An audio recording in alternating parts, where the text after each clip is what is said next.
En vrai, le burger que je fais chez moi, il sera toujours meilleur que chez toi. Mais mec, tu te rends pas compte. Face à ton burger que tu fais tout seul chez toi, tu as une équipe entière qui passe 10 heures par jour à essayer de faire mieux. Souvent, on a l'impression qu'une fois que tu as décroché une grande école, end of the game, c'est juste le début de ta vie. C'est tellement le chaos qu'on fait un service et à la fin du service, je suis en cuisine, Rudy il est en salle. Je dis attends, on ferme, on recrute et on réouvre. On réalise que pour avoir le meilleur burger possible, ça coûte cher. On peut pas le servir à moins de 18-20 euros de ticket moyen pour le client. Et à l'époque, le burger, c'était 8 euros. Le restaurant désemplit pas à tel point qu'à un moment, on se dit il faut qu'on en ouvre un deuxième pour désengorger le premier. Donc on fait ça en faisant tous nos services. On ouvre le troisième pour désengorger le deuxième. C'est au bout de 3-4 restos où on lève la tête et où on se dit on a peut-être créé un truc, tu vois.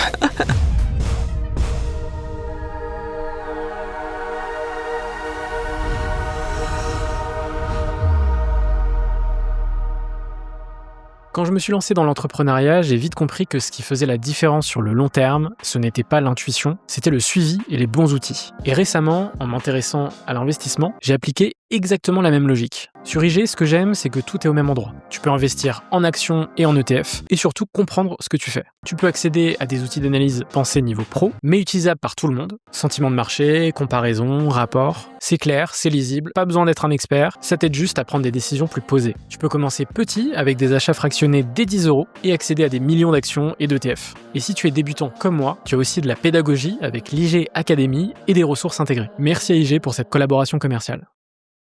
2011, Graphy reçoit un message sur Facebook. « Salut Graphy, on ne se connaît pas, Clément m'a parlé de toi, est-ce que ça te dit de lancer un resto de burger avec moi ?» Le mec s'appelle Rudy Guéner, il sort d'une année à traverser les États-Unis à pied. Elle aurait pu ignorer, mais elle répond, et quelques temps plus tard, il rachète un vieux kebab dans une rue de Paris, premier PNY, puis un deuxième, puis un autre.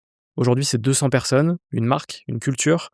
Mais au départ, c'est juste un message envoyé à quelqu'un qu'on ne connaît pas. Ce matin, on va parler de ça, des intuitions qu'on suit, des choses simples qu'on décide de faire bien, et de ce que ça change quand on ne prend rien à la légère. Salut Graphique, comment tu vas ? Ça va très bien, je suis impressionnée par l'intro. Ah ouais ? C'est hyper travaillé. Bravo. Je suis très content de te recevoir sur le podcast. On s'est rencontrés grâce à Clarisse Castan à Cannes en mai dernier et j'ai beaucoup apprécié ta personnalité, ton aventure et j'avais très envie de t'inviter sur le podcast. J'aimerais parler de ton background. Première question que je pose sur la totalité de mes épisodes, c'est de savoir dans quel environnement est-ce que tu as grandi ? Alors moi, je suis née en effet en 87 à Corbeil-Essonnes, dans le 91, de parents immigrés sri-lankais. Donc je vis dans cette communauté sri-lankaise qui s'est installée, tu vois, on s'est installé un peu en groupe.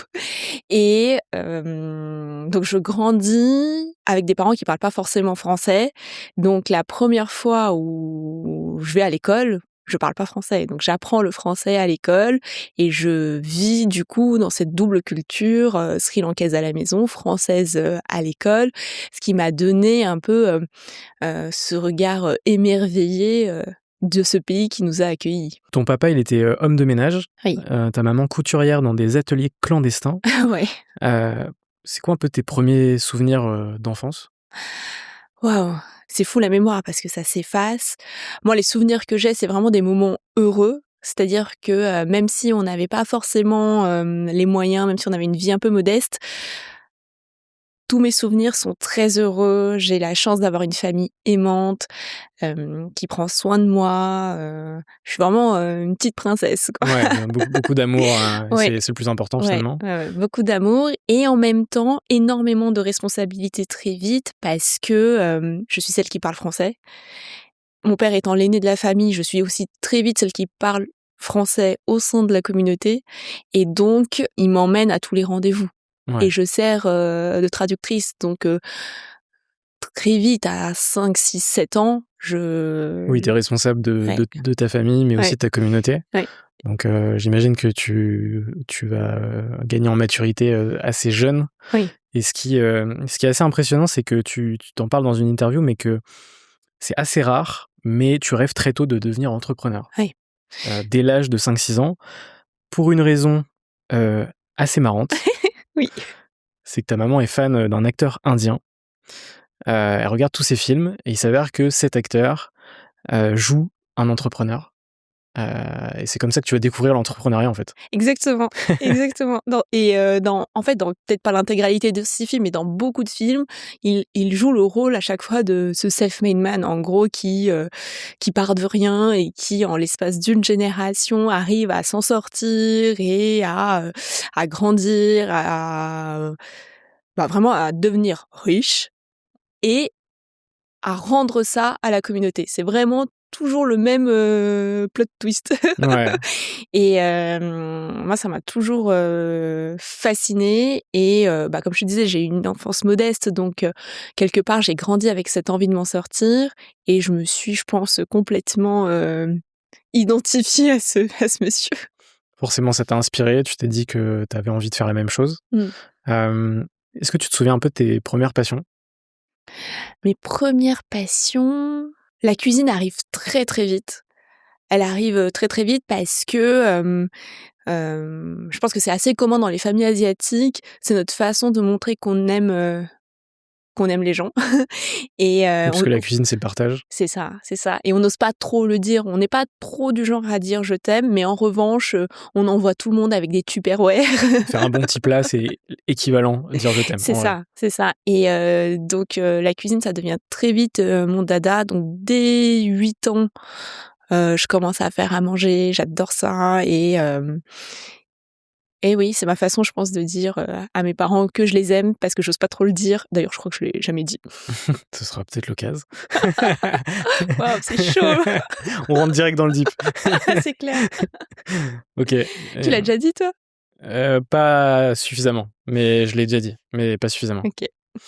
Mais hyper intéressant. Et ensuite, tu vas faire HEC Paris, qui est quand même une école très reconnue en France et à l'international.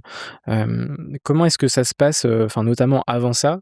Est-ce que dès le départ, tu te dis j'ai envie de faire une grande école, potentiellement aussi envie de montrer ce dont tu es capable?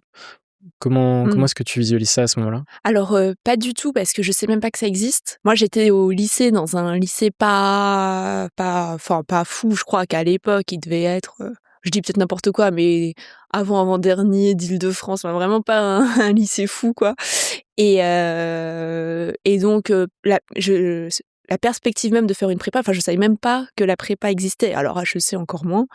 Et en fait, c'est mon prof principal de l'époque qui me dit: «Mais attends, faut absolument que tu fasses une prépa». Enfin, c'est lui qui me fait découvrir ce monde-là et je pense que je suis en première. Et donc j'ai hyper confiance en ce monsieur et donc je me dis: «Si lui me dit: "Faut que tu fasses une prépa", je me pose pas de questions, je fais une prépa». Ouais. Donc je rentre chez moi et comme je sais pas du tout ce que c'est, je vais sur internet. Il y a un classement qui sort des meilleures prépas de France et dans toute mon innocence et ma naïveté, c'était le moment de faire les vœux, je copie-colle le classement dans mes vœux, sans réaliser une seule seconde que d'où je viens, normalement, je devrais pas mettre Saint-Louis en vœu numéro 1, en plus avec internat, enfin vraiment. Et en fait, je remercie cette naïveté parce que du coup, j'ai été prise. Et c'est en rentrant à Saint-Louis que je me suis mise à rêver des plus grandes écoles. Ouais, je pense que cette naïveté, elle est hyper importante même quand on entreprend. Parce que le fait de trop conscientiser les choses, parfois, ça peut créer des barrières mentales. Oui. Et là, pour le coup, toi, t'en avais pas. En fait, tu t'es juste dit, bon, voilà, voici le classement. Ouais. Je copie-colle et let's go, c'est parti, quoi. Ouais, vraiment, il m'a dit, fais une prépa. J'ai pas réfléchi une seconde et heureusement. Donc Sinon, c'est je suis sûre que... grâce à ce professeur Ouais. qui t'a transmis cette information. Et après, grâce évidemment à ton travail, puisque du coup, tu vas rentrer dans cette prépa. Tu vas évidemment énormément travailler. Oui. Oui, parce que donc moi j'ai eu un parcours de première de la classe jusque-là et quand j'arrive en prépa, c'est mes premières claques. C'est-à-dire que j'ai vraiment eu un parcours de première de la classe assez facilement. C'est d'ailleurs pour ça qu'il me dit fais une prépa. Genre j'ai quasi je sais pas, j'ai 19 au bac, enfin. Et donc c'est en prépa que je réalise qui peut, enfin mes premières difficultés. Je suis avant-dernière de la classe. Enfin, un monde que je ne connaissais Tu sens pas qu'il y a un jusque-là. gap entre le Ah lycée ouais. et cette prépa. Ah ouais, il y a un gap phénoménal. Comment tu vas faire pour surmonter tout ça, le travail? Ouais, le travail et aussi l'entourage. J'ai la chance d'être prise en internat et donc on est une espèce de petite bande où on se dit on va tous y arriver ensemble. Ça crée une espèce d'émulation où tu t'entraides, qui fait que à la fin, Vous allez tous vous oui, booster oui, mutuellement. C'est oui, trop oui. bien en vrai, Ouais, c'est ouais, trop en vrai cool. c'était trop bien. Du coup, moi j'ai pas du tout connu la prépa où on se tire dans les pattes, enfin l'image très concours que tu peux avoir de la prépa, ça j'ai pas trop connu. Ni le côté solitude du coup. Pas du tout, Ok. pas du tout, mais grâce à l'internat, je pense. Incroyable, trop bien. Et donc ensuite, à quel moment est-ce que tu te dis j'ai envie de candidater à HEC? Alors tout de suite, en fait, C'est ton objectif oui, dès ta rentrée oui, dans la prépa. oui, oui. En fait, on sait par les classements précédents que, en gros, toute la classe sera prise dans les 3 premières, grosso modo. Donc tout le monde travaille avec cet objectif-là en tête, quoi. Ouais. Et le jour où tu apprends que tu es prise, Hem, formalité ou? je crois que je crois que tu réalises pas trop sur le coup. Je crois que le moment où j'ai réalisé, c'est quand je suis rentrée à la maison et que je l'ai dit à mes parents, et là ma mère se met à pleurer et je crois que c'est ce moment-là où je me dis: «Ah ouais, en fait, j'ai réussi un truc, Ouais. j'ai réussi un truc», et jusque-là, j'étais tellement dedans que je réalisais Oui, pas. dans le tunnel du truc, Ouais, et ouais, c'est le ouais. fait de voir ta maman pleurer Oui, qui active ouais, qui active le OK, c'est ouf ce que je viens de faire. ouais. Et en même temps, c'est que le début. Oui, oui. Ah oui, ça, je veux bien que t'insistes là-dessus. C'est clairement que le début. Souvent, on a l'impression que une fois que t'as décroché une Bien grande sûr, école, c'est bon, end of the game, mais tu 20 ans exactement. et donc c'est juste le début de ta vie, quoi. Mmh. Et en même temps, c'est le début et en même temps, pour arriver là, en partant de là où tu viens, bah, forcément, c'est déjà une première étape importante, Ouais. et potentiellement clé pour la suite. Du coup, tu vas rester, tu vas faire tout le cursus d'HEC. Comment est-ce que, en résumé, qu'est-ce que tu retiens de ces années? C'était des années incroyables et plus les années passent, plus je le réalise, en fait, a posteriori, à quel point on a eu de la chance. Hem, les profs, je crois que tu as les meilleurs profs possibles et imaginables. Par exemple, moi, une de mes matières préférées, c'est la finance d'entreprise, et le bouquin de référence s'appelle Verneymen. C'est le bouquin que je crois que dans toutes les écoles de co, tout le monde étudie sur ce livre-là. Ce bouquin est écrit actuellement, il est écrit par Pascal Quéry et Yann Le Fur, et à HEC, nos profs de finance sont Pascal Quéry et Yann Le Waouh! Fur. Et en fait, bon, moi, j'étais total fan, donc je me rendais compte, mais mais pour te dire à quel point j'étais fan, pour la Saint-Valentin, mon mari allait me faire dédicacer le Verneymen, la 50e édition. Incroyable, OK. Bref, l'anecdote. De ouf. Hem, mais on a cette chance-là d'avoir, enfin, ces profs phénoménaux, et aussi une très grande liberté. En fait, on a énormément de temps sur le campus, ce qui permet de de rencontrer plein de gens, de lancer plein de projets, et ils t'insufflent petit à petit que rien n'est impossible. Ouais, bien sûr. Là, je trouve que la puissance d'une école, c'est effectivement un mix entre ses intervenants, hem, l'état d'esprit qu'elle va transmettre à ses étudiants. Effectivement, le fait que rien n'est impossible, bah, c'est un état d'esprit de départ qui peut donner beaucoup de clés pour la suite. Parce qu'au final, il y a beaucoup de choses qu'on refuse de faire à cause de barrières mentales. Et ensuite, potentiellement, c'est le réseau, Mmh. et notamment les rencontres que tu vas faire sur place. Quand je parle de réseau, c'est tout simplement premier cercle, les amis que tu vas te faire, et puis ensuite, potentiellement les opportunités qui vont se créer pendant ces années. Et donc suite à HEC Paris, je le racontais en intro, tu vas recevoir un message sur Facebook, donc reposer le contexte, on est en 2011, Facebook, c'est the réseau social Oui, on n'était pour tout pas le des monde. boomers nés. Hein. C'est clair. Aujourd'hui, c'est plus trop le cas, mais en tout cas, à l'époque, c'était le cas. Tout était centralisé sur Facebook. Quand on recevait des demandes d'amis, c'était waouh, incroyable, tu vois. Et donc, tu vas recevoir ce message de Rudy Kenner que tu ne connais pas à ce moment-là.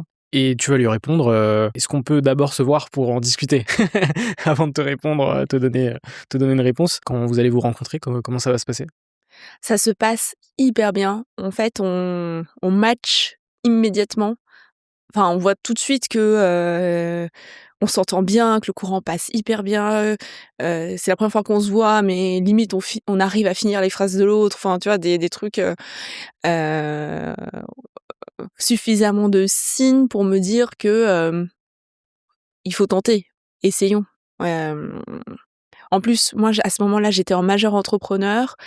Et à cette époque-là, pour valider la majeure, il fallait monter sa boîte. Mais genre littéralement, pas sur un papier, quoi. Oui, si tu déposes les statuts, Tu déposes les statuts, voilà, machin, tu montes ta boîte, quoi. machin, etc. Et donc j'ai fait, bah écoute, ça tombe bien. Moi, je dois faire ça, donc allons-y, faisons ça ensemble. Et puis bon, bah, Donc, 15 ans plus tard, on est encore là, quoi. Timing parfait de enfin Rudy te contacte au bon moment aussi. Oui.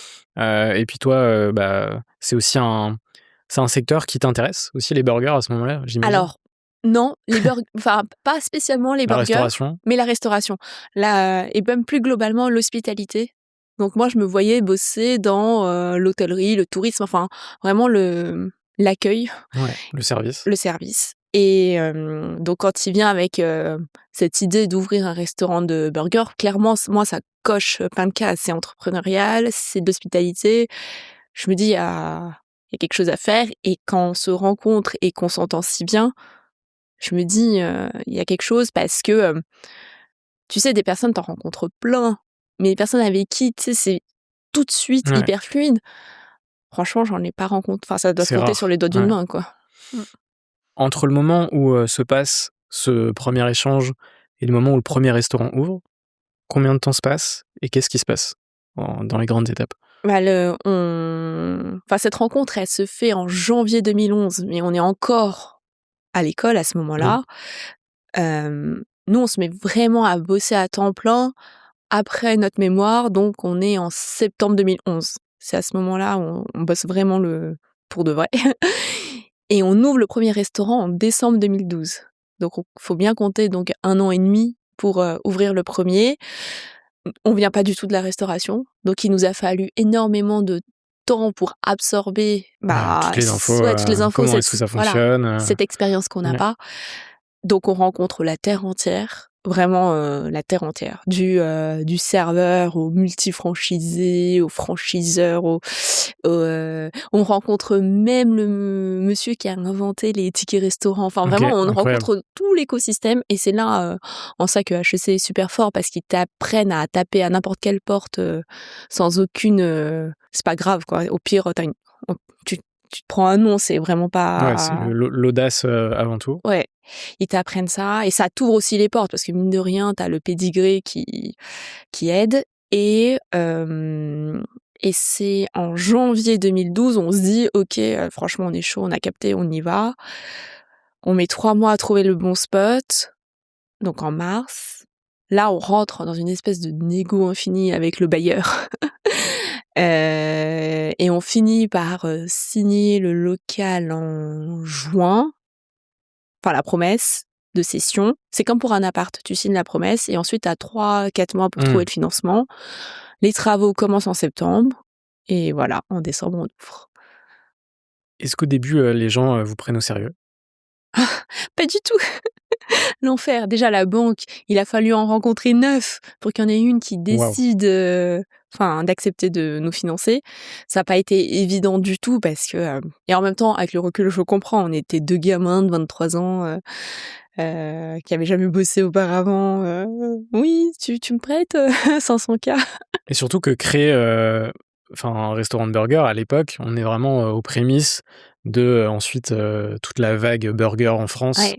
Vous êtes au tout début, en fait. On arrive en même temps que Big Fernand, Blend, Camion qui fume. Enfin, on fait partie de cette première vague. Et puis aussi côté fournisseur. Donc on va à Rungis, on sait pas comment ça marche. On est vraiment les deux gamins et ils sont là. Alors c'est marrant, ils ont plutôt, enfin, ils ont plutôt trouvé ça mignon. On n'a pas été pris au sérieux, c'est sûr, mais ils trouvaient ça mignon, donc ils nous aidaient quand même. Ouais. Donc au final, Un mal pour un bien. voilà. Ce premier restaurant, quand il ouvre, c'est quoi? C'est le chaos ou c'est la maîtrise? Ah, c'est le chaos total. Oh, l'enfer. C'est tellement le chaos qu'on fait un service et à la fin du service, je suis en cuisine, Rudy il est en salle, que je vais voir Rudy et je lui dis: «Attends, on ferme, on ferme, on recrute et on réouvre», parce qu'on n'était pas du tout, en fait, nous, on pensait faire 15-20 couverts et en fait, dès le premier jour, dès le premier service, on remplit le resto, donc c'est 60 couverts. On n'était vraiment pas prêts. Vous étiez que 2? On n'était que 2. Enfin, ça a été, je pense, catastrophe sans nom. Alors après, il s'avère que Rudy, il est tchatcheur comme pas possible, donc il a tchatché toutes les tables et ça va. Mais C'était cauchemar en cuisine. Ah, c'était cauchemar en cuisine. Du coup, on a fermé, on a recruté et on a réouvert. Et il s'est passé combien de temps? Très vite, parce que mine de rien, t'as le loyer qui court, tout ça, et puis on était impatients. Donc 1 semaine. OK. C'est quoi les 3 choses sur lesquelles tu as été la plus intransigeante dès le premier jour? Alors le produit, vraiment le produit, c'était même avant le premier jour parce que ça a été un travail titanesque. Euh, oui, parce qu'avec Rudy, nous, l'espèce de mission qu'on s'est fixée, c'est d'essayer de sortir le meilleur burger possible. Et en fait, il n'y a pas de secret. C'est pour avoir le meilleur burger possible, il faut les meilleurs ingrédients possibles. Et donc, on a fait un travail ayatolesque sur Sur le sourcing? sur le sourcing de chaque produit. Enfin, les sauces, ça a été 100 000 tests. La viande, même la viande, pour trouver le bon éleveur, le bon mix, la bonne durée de maturation. Enfin, c'est... Et puis chaque ingrédient est hyper important. Ouais. C'est-à-dire que si ta viande exceptionnelle mais que ton pain est pas Exactement. ouf, bah en fait, et à l'inverse pareil. Donc Ouais, exactement. Et vraiment, quand tu te mets... En fait, c'est presque... c'est à la fois une épine dans le pied et à la fois ce qui te porte. Mais quand tu mets dans ta mission de boîte meilleure, bah tu t'auto-mets la pression sur le fait que faut que ça le soit, quoi. Ouais, derrière faut que ça délivre. Sinon, t'imagines, tu dis que c'est le meilleur et que à la fin le client il goûte et pas, c'est pas, tu vois, c'est impossible. Et en même temps, la restauration, c'est aussi beaucoup de tests pour arriver finalement et toujours en développement. Ouais. C'est-à-dire que ça s'arrête jamais, entre guillemets. Donc là, c'est la première chose. Et ensuite, on réalise que pour avoir le meilleur burger possible, bon bah ça coûte cher et que on peut pas le servir à moins de 18-20 euros de ticket moyen pour le client. Et à l'époque, il faut se remettre dans le contexte, le burger, c'était 8 euros. 8 euros, c'était déjà cher, quoi. Et c'est là où on se dit que comment on va faire pour permettre aux clients de payer de façon pérenne ce prix-là, sans sourciller sur des années et des années. Et on se dit que pour ça, il faut aller sur de la restauration traditionnelle. Que le client ne paiera jamais ce prix-là pour manger un burger sur un plateau à cloche-pied. Et qui dit restauration traditionnelle, bah ça veut dire le décor qui va bien, le confort qui va avec. Et donc ça, c'est le deuxième aspect sur lequel on est hyper intransigeant, c'est le fait d'être dans un univers beau, confortable. La qualité de service aussi. Et oui, ça. et puis troisième, du coup, dès le jour, enfin pas dès le premier jour parce on s'est fait plier, mais très vite la qualité de service arrive comme un incontournable. Comment ça se passe ces premiers mois, ces premières années? C'est des ajustements, c'est énormément d'ajustements et c'est aussi aucun temps pour prendre du recul, parce qu'il faut savoir qu'avec Rudy, on fait tous les services midi et soir pendant très très longtemps, 7/7. Donc vraiment, on est la tête dans le guidon. Et ça marche, il y a de plus en plus de queues. Le restaurant désemplit pas à tel point qu'à un moment, on se dit, il faut qu'on en ouvre un deuxième pour désengorger le premier. Donc, on fait ça en faisant tous nos services.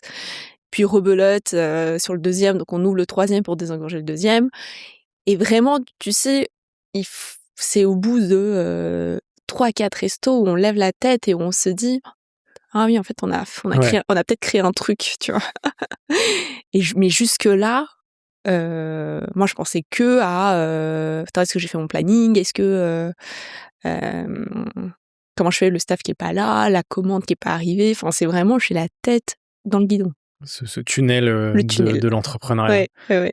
Comment c'est perçu par tes parents d'un point de vue extérieur? C'est marrant parce que je sais pas si tu sais, mais dans les cuisines parisiennes, c'est énormément de Sri Lankais. D'ailleurs, peu importe la cuisine.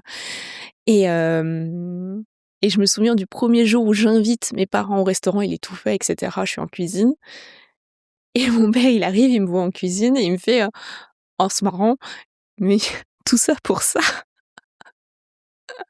T'as fait tout ça pour finir en cuisine à la plonge. comme tout le monde. L'enfer. C'est drôle. Ouais, c'était très très drôle. Mais tu vois, c'était pas du tout accusateur ou c'était vraiment, il est avec toute la malice. Oui. Il y avait de l'humour. Ouais, il y avait énormément d'humour parce qu'il savait très bien que c'était pas exactement la même chose, quoi. Bien sûr. Ouais, ok.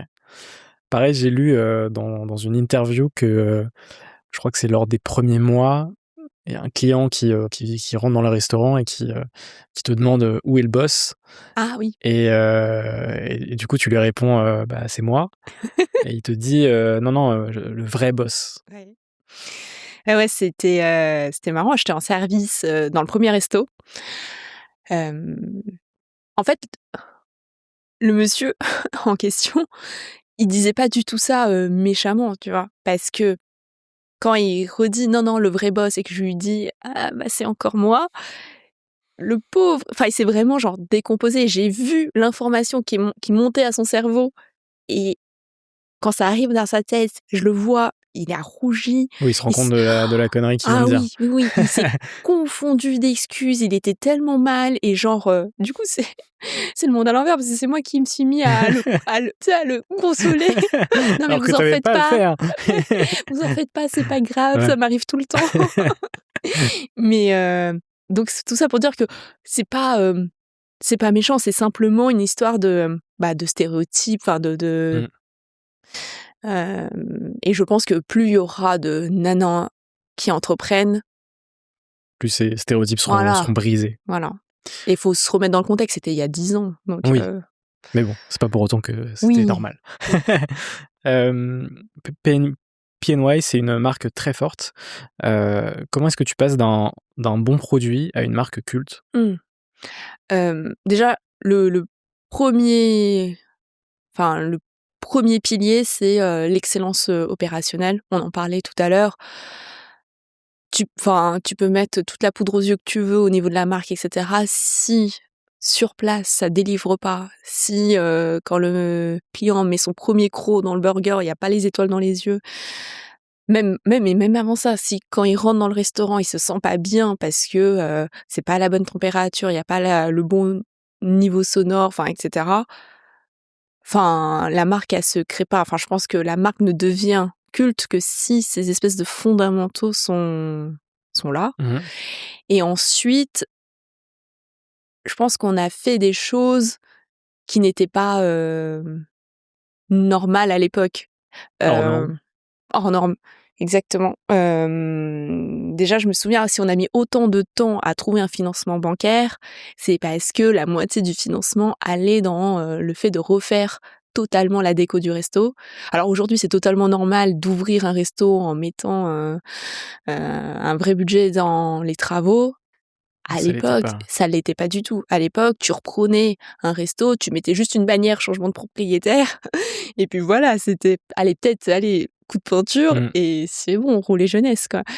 Nous, il y avait vraiment nous, on a été un peu matrixés par ce qui se passe à Londres, à New York, etc. Et on voulait apporter ça à la France parce que pour moi, la France, c'est quand même, est connue pour sa gastronomie et je voulais pas qu'elle soit en retard, tu vois, par rapport à Sur le cette... côté expérience. Bah oui, sur le côté expérientiel. Donc, il y a eu ça. Après, on a fait des trucs, tout ce qui est collab. Maintenant, pareil, c'est devenu totalement normal qu'une marque de food fasse des collabs, avec d'autres chefs, avec d'autres marques lifestyle. Je pense qu'on fait partie de ceux qui ont lancé ce truc-là. Par exemple, je sais pas, on a fait une collab Pied Noir Carhartt. Très avant-gardiste. Ça se faisait pas avant. Non. C'était donc plein de choses comme ça qui sont venues vraiment renforcer la marque au fur et à mesure. Mais le point de départ, ça reste quand même cette excellence opérationnelle sur autant d'années. Clairement. À quel moment tu sais que tu as créé quelque chose qui dépasse le produit? Je pense qu'on le réalise parce que, oui, dans tout ça, on ouvre un autre restaurant qui s'appelle Paris Texas, qu'on plante dans les grandes largeurs.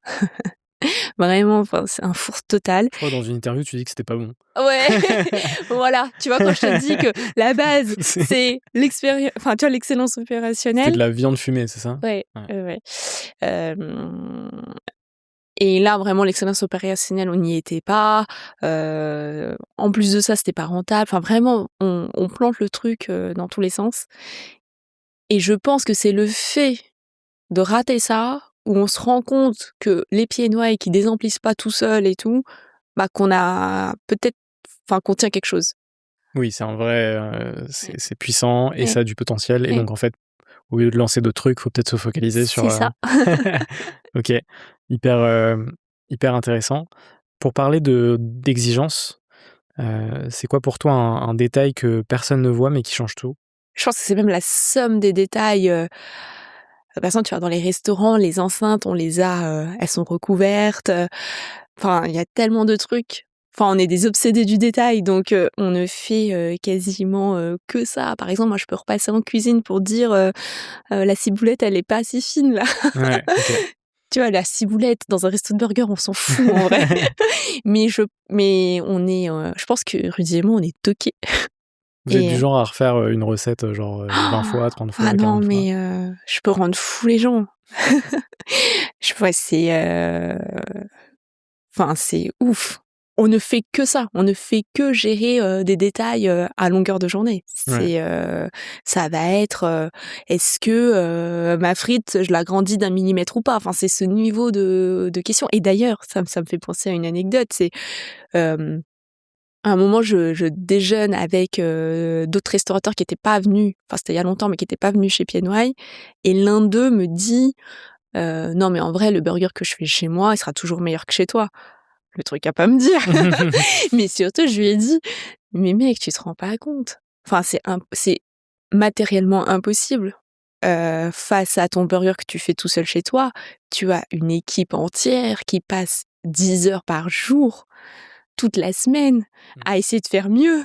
Donc, oui, ça n'a aucun sens. C'est impossible. Tu sais, c'est l'imaginaire, oui, quand c'est fait maison, c'est mieux. Mais nous, on est dans un délire. Dans un truc de psychopathe. Et en même temps, c'est ça aussi qui fait le succès de Pied Noir. Il y aura plusieurs grandes étapes dans cette aventure. En 2014, il y aura une première levée de 1 million. En 2017, une deuxième de 3 millions. En 2022, une troisième de 15 millions. En 2024, vous allez aussi lancer votre franchise avec une première franchise, un premier restaurant en franchise à Reims. C'est ça. Comment ça s'est passé, cette nouvelle étape de franchise? Parce que c'est... Oui. Ça m'a fait tout bizarre. C'est la première fois où je vais à une ouverture... où je vais dans un restaurant où j'ai pas géré l'ouverture, tu vois. Et c'est à la fois, genre, très reposant et à la fois, t'es là, oula... limite, je sers à quoi maintenant, tu vois. Ça fait hyper bizarre de laisser le bébé comme ça. Après, il faut savoir qu'on a mis longtemps à franchir le pas. Et c'est parce que ça a été un vrai coup de cœur du franchisé qu'on a rencontré. Pour nous, il était encore plus hospitalier que nous-mêmes. encore plus exigeants que nous-mêmes. Et c'est grâce à ça que on s'est dit bon bah allez banco, allons-y, on peut à cette personne-là lui confier un pied noir. Oui, c'est un fit humain qui a fait que vous êtes lancé dans la franchise, parce que c'est vrai que on peut se dire 2011-2024, 13 ans pour se lancer en franchise, alors que c'est un concept qui cartonne déjà. On peut se dire bah ça peut paraître long, mais c'est vrai que aussi quand forcément on a des niveaux d'exigence élevés, c'est difficile de donner sa confiance à quelqu'un. Et pour autant, c'est super important parce que ça touche la marque directement. Oui. Puis après, nous, il faut savoir qu'on est plutôt succursaliste que franchiseur. C'est quoi la diff? Succursale, c'est que c'est nos restaurants propres. Et je pense que quand t'es dans... Nous, on essaye d'être dans le premium, en tout cas au niveau du burger, d'être dans le plus premium possible. Et je trouve que c'est très difficile à franchiser parce qu'il y a énormément de micro-détails, de vision très long terme. En fait, nous, quand on ouvre un restaurant, on a envie qu'il soit là dans 40 ans, ils sont encore là. Et donc, c'est pas du tout les mêmes niveaux d'investissement au départ. Oui, c'est pas une dark kitchen. Ouais, voilà. C'est ça. Sans les juger, mais... Ok.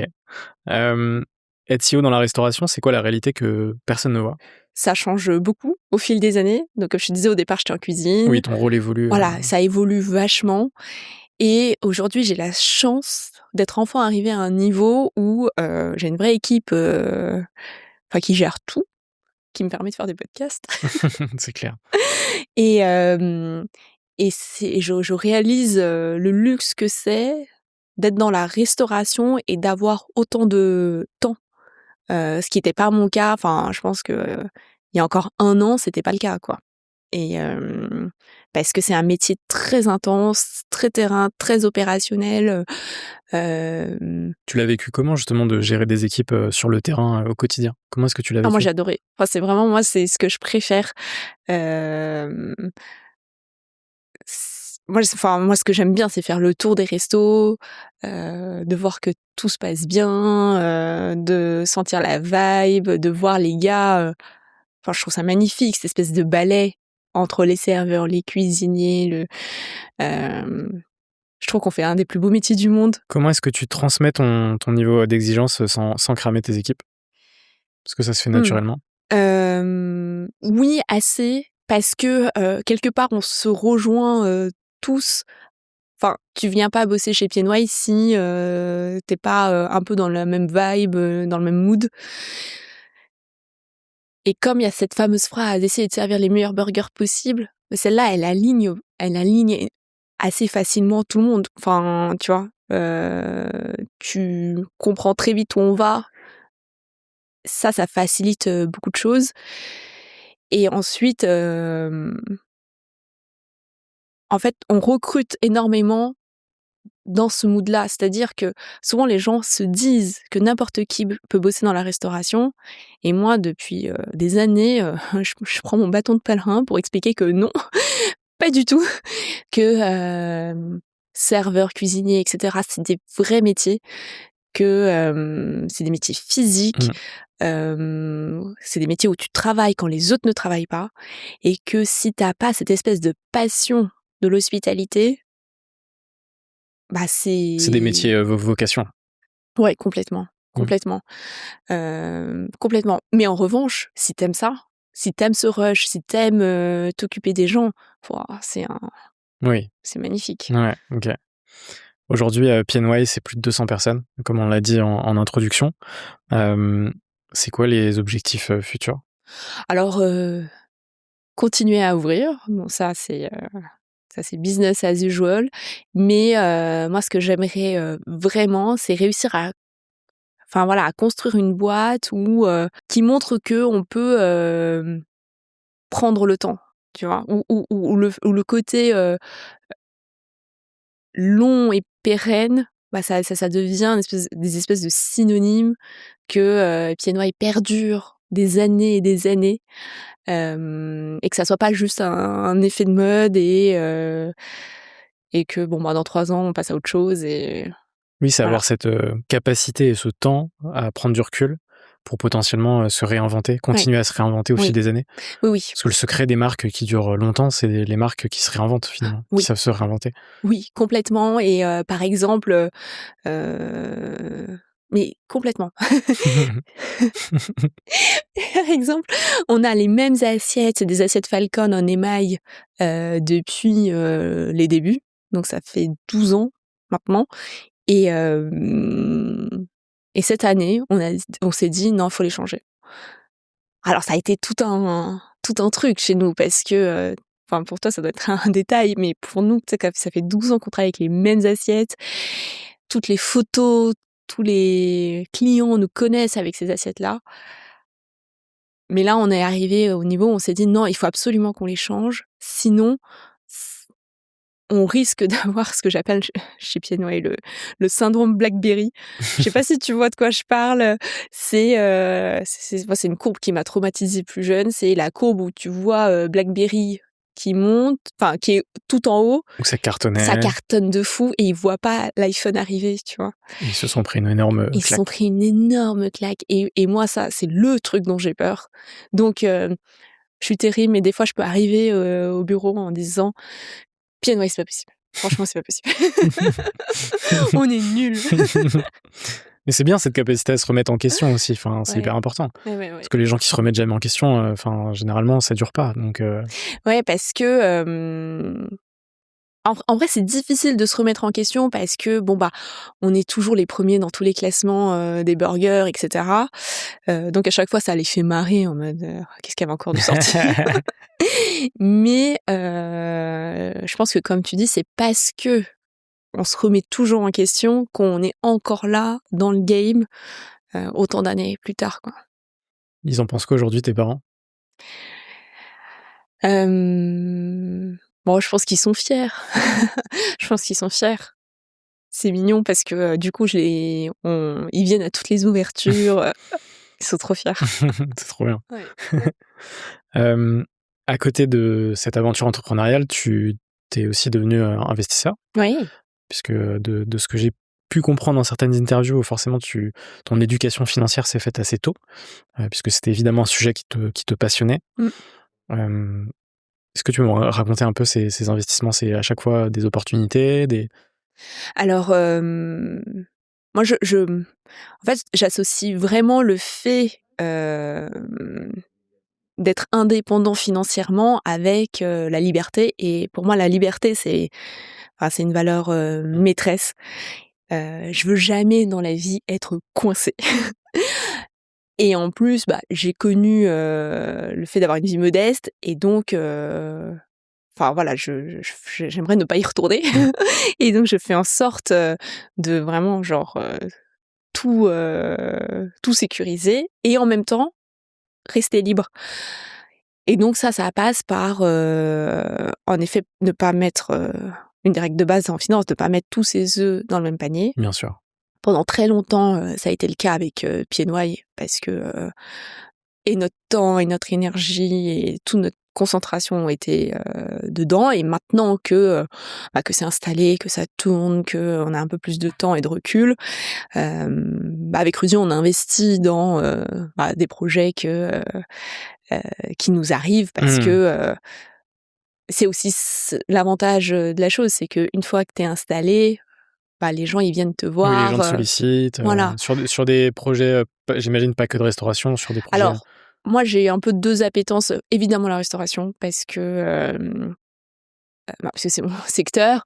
Même si j'essaye à chaque fois de pas y aller, parce que j'aimerais bien, parce que ça revient à remettre tous ses œufs dans le même panier. Et puis après, il y a aussi l'impact. Moi, je pense qu'on fait partie de cette génération qui peut plus faire l'autruche. En fait, je pense qu'on est la génération qui peut plus se dire qu'elle ne savait pas. Là où mes parents, voilà. Et donc, il y a aussi l'impact où je regarde. Ok. On va passer à la dernière partie du podcast, avec quelques petites questions rapides. Évidemment, à chaque fois, tu as le temps d'y répondre, puisqu'on est dans un podcast. La première, elle est très personnalisée. J'ai un peu fouiné. Et dans l'onglet philosophie de PNY, il y a la question est-ce que je peux me mettre dans le monte-plat pour faire peur aux cuistots? Et j'ai trouvé ça hilarant. Ça me fait rire encore, tu vois. Je suis vraiment bon public. toutes les questions à chaque fois, enfin même les réponses, dans les réponses sont hyper drôles et c'est assez peu commun de voir ça.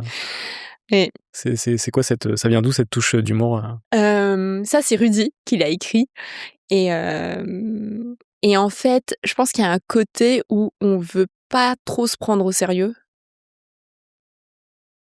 En fait, c'est un mélange de, à la fois, on veut se prendre au sérieux, toute cette exigence, etc., dont on a parlé, mais à la fois où on veut pas se prendre au sérieux. Mais en fait, c'est un peu j'ai envie de dire, c'est un peu la beauté de cette vie qui est éphémère, qui te permet à la fois de la prendre hyper au sérieux pour la vivre pleinement, et à la fois,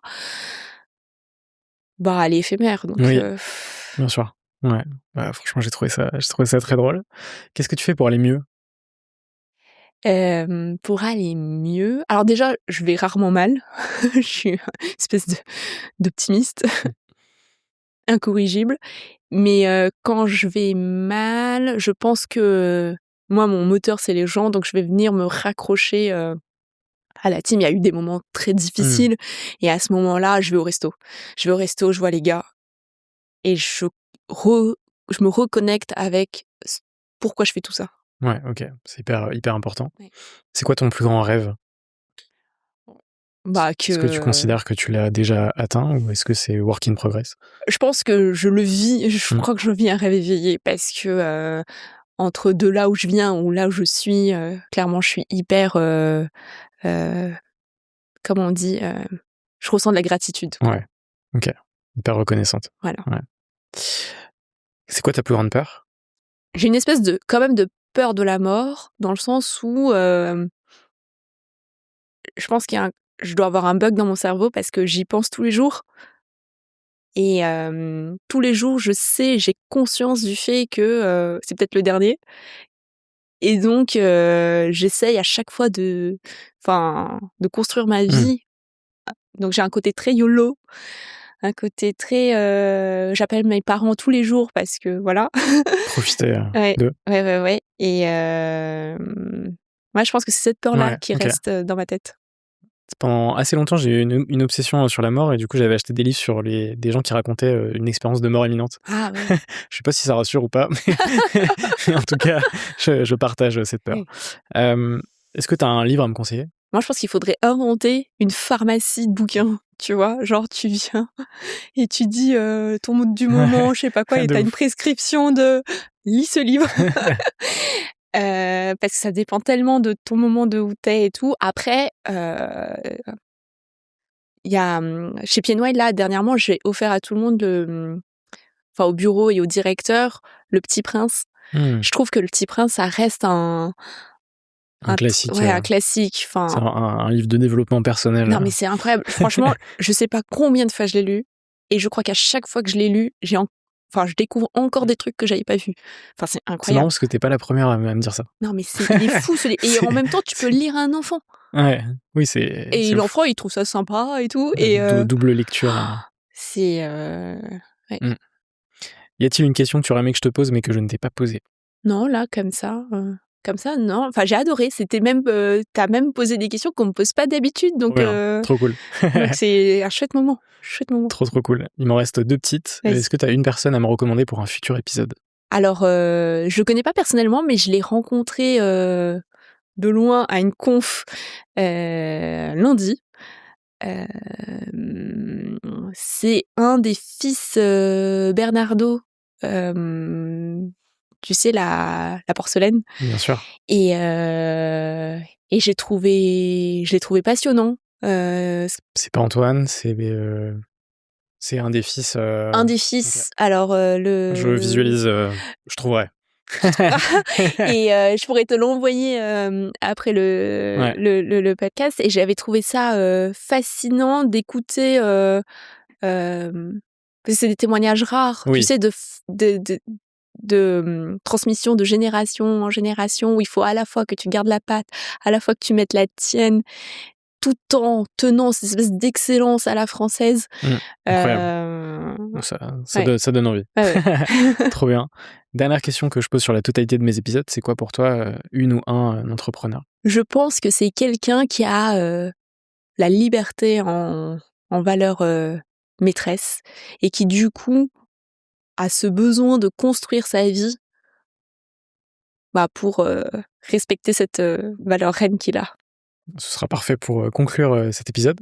Merci beaucoup Graphie, j'espère que ça t'a plu. C'était top. Moi en tout cas j'ai vraiment beaucoup apprécié notre discussion. J'espère que toi qui nous as regardé et écouté ça t'a plu aussi. On mettra évidemment tous tes liens en description. Et qu'est-ce qu'on peut te souhaiter pour la suite? Bon appétit, j'ai faim. Bon appétit, pareil, mon ventre fait du bruit là. Merci beaucoup Graphie, salut. Ciao.